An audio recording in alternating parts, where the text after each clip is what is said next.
Ladies and gentlemen, I'm quite happy today because I can show you a beautiful flintlock pistol. It's made by Pedersoli, it's a Harper's Ferry pistol. It's been in production for many decades now, so it is not new, but it's important for me and it's important for the firearms history as well. It's important for me because this was actually the very first flintlock firearm I owned, so I learned everything with this old stuff. Second, it is important for the firearms history as well because this is the first ever regulation US flintlock pistol manufactured in a national armory. So follow me for a historical trip. The cavalry pistol was born in the late 16th century with the wheel-lock mechanism, as this was the first short arm that could be carried loaded and cocked. The first flintlock or doglock pistols appeared in the first third of the 17th century, but it took them nearly 70 years to completely conquer the wheel-locks. The Harper's Ferry pistol is probably the most beautiful cavalry firearms of all, elegant, well-designed and well-made. A perfect companion for any shooter, collector or reenactor.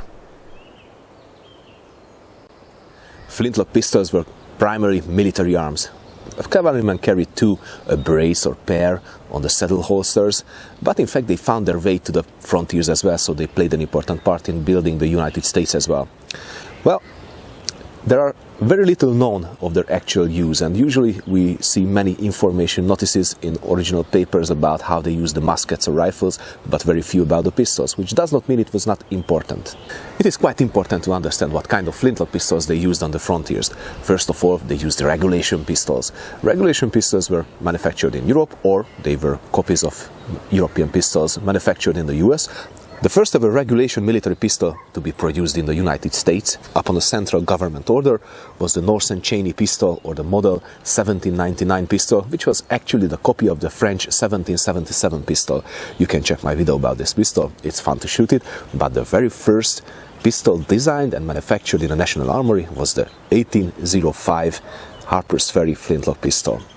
The Harper's Ferry Arsenal, or as it was officially called, the United States Armory and Arsenal at Harper's Ferry, was the second arsenal to be established by the US government.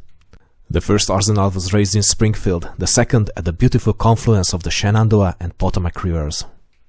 It was George Washington who suggested this location. The government bought 125 acres of land from Robert Harper, who was operating a ferry here. The construction began in 1798 and the production of arms started 3 years later with 25 workers.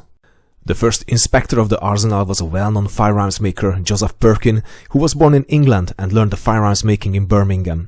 He was considered a lock specialist, but he was well known for his achievements in launching new production facilities, so he did fit the job well. Let's talk a bit about the pattern date of this pistol. Well, we know that from Harper's Ferry they built this pistol from 1805 up until 1808, so which means that 2 or 3 years were the complete time of manufacturing. And we can also find these pistols under the name model 1805, 06, 07 or 08 as well.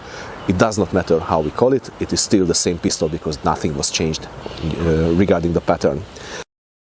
Perkin received the order to design and produce 4,000 cavalry pistols in 1805 from Henry Dearborn, Secretary of War. He submitted the samples on the 26th February 1806. Dearborn accepted the design with the half-stock, and the only modification he requested was the addition of a front sight. Originally the caliber of the pistol was 54, so it was a rifle-calibered pistol, but the barrel was smooth. The arsenal by these times was also manufacturing a rifle in the same caliber with a half-stock design and metal rib under the bore. This beautiful rifle was the one that the Lewis and Clark expedition carried. This pistol is certainly a very elegant martial arm. It carries the design elements of the British Dragoon pistols and some French characteristics as well, but in fact it's an American design. What are the basic things that we have to look after when we are seeing this pistol? First of all, it has a double neck hammer, which is very strong. It was an invention of the French in the 1777 pistols, which really made the lock mechanism much more sturdy, much more strong. Second is the flat steel pen. It is absolutely in line with the axis of the bore. Another characteristic is the half-stock. It was stocked in walnut, but it ends just where let's say the 2/3 of the barrel is, and we have a metal rib under the barrel, which gives quite nice balance to this pistol, and it's a beautiful hold as well. My first load for the pistol was close to the one suggested by the company. I loaded 30 grains of 1.5F Swiss powder and the 0.575 round ball with 0.31mm patch. The larger grain size is advisable, as the finer powders can exit through the military-style touch hole while loading. It is also advisable to obstruct the touch hole with a brass pin while loading. Even as this was the first load that I tried, the pistol proved to be quite accurate at 25 meters.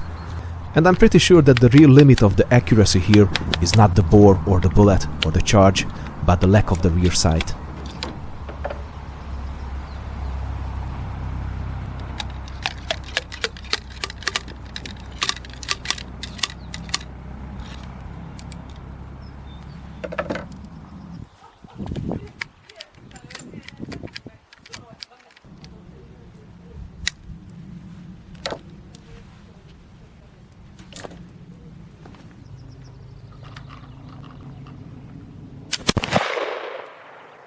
My point of aim was the center bottom of the target.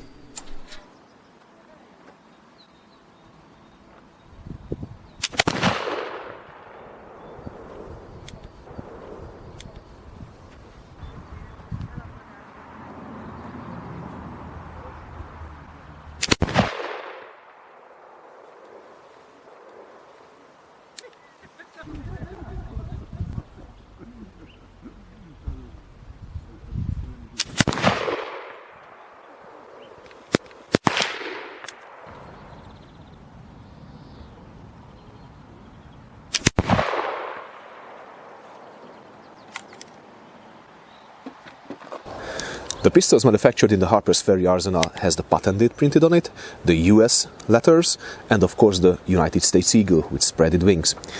Actually, this pistol was also manufactured by some private contractors, for example the Virginia manufacturer in Richmond, and also another private company in Philadelphia. Well, these guns do not have the official US markings, of course. The Harper's Ferry pistol did a long service for the US Army. In fact, by the time of the Mexican War, they still had some left in the arsenals. These were converted in 1848 to percussion system, and they probably served in the Civil War as well.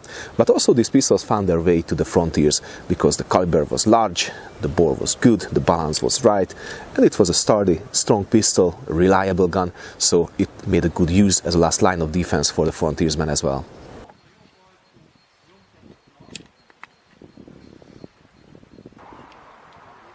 Originally the pistol charges were 50 or 33% of the musket load. I also tried a stronger load to replicate the military charge, so I increased the load to 48 grains of 1.5F Swiss powder with the same bullet and patch combination.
I would not say that the group was bad. The horizontal spread was quite good, but the vertical size was much worse, probably because of the lack of the rear sight.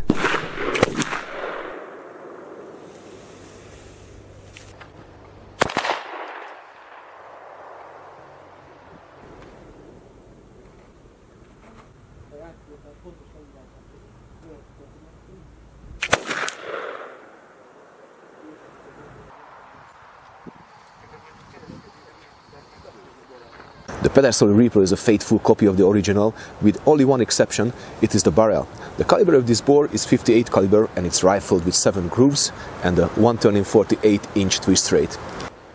The Pedersoli repro here is a commemorative version, produced in limited quantities. This pistol was manufactured in 1992 and it still works perfectly, proving the quality of the work and materials of the repro. It is considered a faithful repro, although the bore is rifled and the caliber is 58, not 54, but the company already started the production of the percussion version with the original caliber and smooth bore. The only visible difference to the original is the size and shape of the hammer. The Pedersoli hammer is a bit taller, but altogether the repro is a really nice piece. The Harper's Ferry pistol still has its role in the military structure of the United States Army, as it is the brand insignia of the Military Police Corps. The Harper's Ferry pistol is a great fun to shoot. Probably not the best arm for civilian competitions, but it's a perfect choice for trapper or fur trade weekends. Who cares about pinpoint accuracy when you can hit that gong at 25 meters, nearly every time? Ladies and gentlemen, you have been watching the Capandball YouTube channel. I'm really happy if you enjoyed this little time travel again. If you like what I do, then please don't forget to hit the subscribe button down there. If you wish and if you can support me on Patreon. The link is under this video as well. And what can I say? Until next time, stay cool and keep your powder dry.